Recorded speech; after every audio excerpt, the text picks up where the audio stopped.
Salut tout le monde! Comme vous l'attendiez tous, la saison 12 est arrivée. Moi aussi, je l'attendais de ouf. Et avec elle, le premier patch. Bon, Riot nous a fait un tout petit patch, vous allez voir, c'est hyper rapide.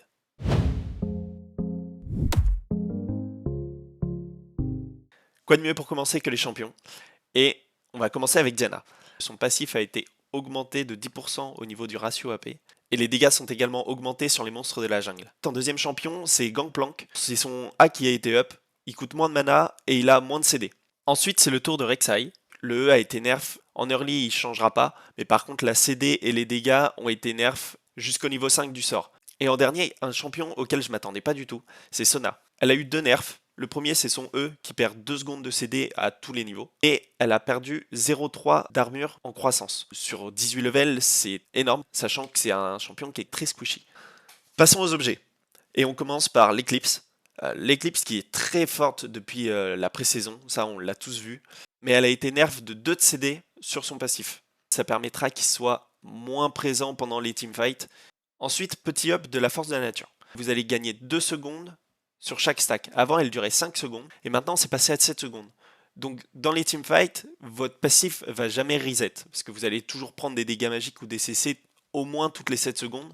Donc, vous aurez forcément votre effet qui va proc. Ensuite viennent les deux plus gros nerfs des items. On va commencer avec le Shilbo. Il perd un peu de dégâts, mais il perd surtout beaucoup de shield en late game, jusqu'à 150 au niveau 18. Et enfin, le nerf le plus mérité pour moi, au bout du rouleau.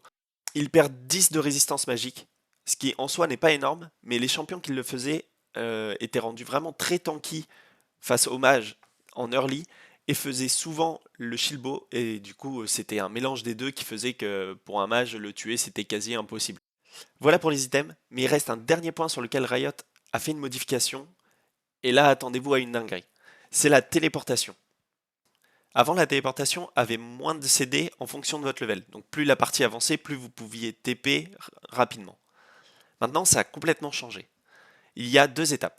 La première étape, c'est que avant que les plates tombent, donc jusqu'à 14 minutes, vous ne pouvez TP que sur les tourelles. Et pas les tourelles des mers, je vous connais, uniquement les tourelles alliées. Et vous avez 360 secondes de CD. Ensuite, une fois que les plaques sont tombées, vous pouvez TP partout, sur les sbires, sur les wards, sur les tourelles, comme d'habitude. Mais vous avez que 240 secondes de CD. Je trouve que c'est un changement ridicule, parce que il y aura plus de TP pour aider ses mates avant la 14e minute. Sauf que ça peut être game breaker.